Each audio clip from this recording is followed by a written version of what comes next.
My name is Phillip Rawls, and my job at Auburn is a lecturer in the journalism program. So I teach 4 journalism courses each semester. I went to Alabama. I'm so old that when I went to Alabama, Auburn didn't even have a school of journalism yet. It started here in '74, and I'd graduated by '74. So I was with Associated Press from 1979 until 2015. Taught me to work fast and work smart.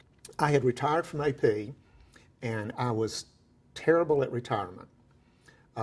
When you go from making split-second decisions all the time to suddenly, the only decision you've got to make is, what day am I going to mow the yard this week? That was too big of an adjustment for me.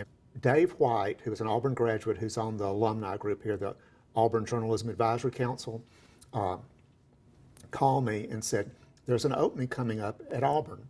Have you ever thought about teaching? And I said, well, I was a graduate teaching assistant when I got my master's, and I hadn't thought about it since. The only thing I'd taught since then was kids in Sunday school, certainly not college age ever. And so I applied and ended up coming here. I started out part-time the first year, and then I've been full-time the last 4 years. What I like about it is seeing a student progress.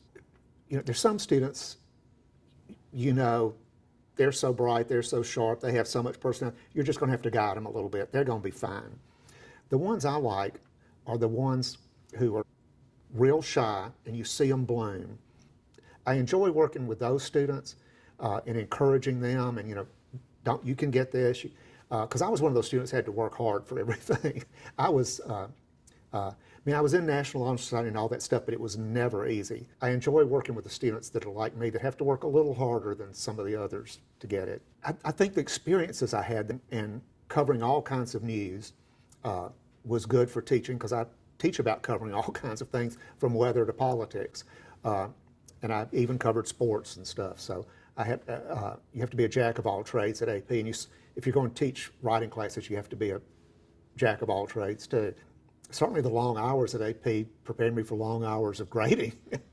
You see a student go from, I don't think I can do this, to, I did that. I survived that. I did a good job. That is a great feeling. There's nothing greater than see a student gain confidence in themselves.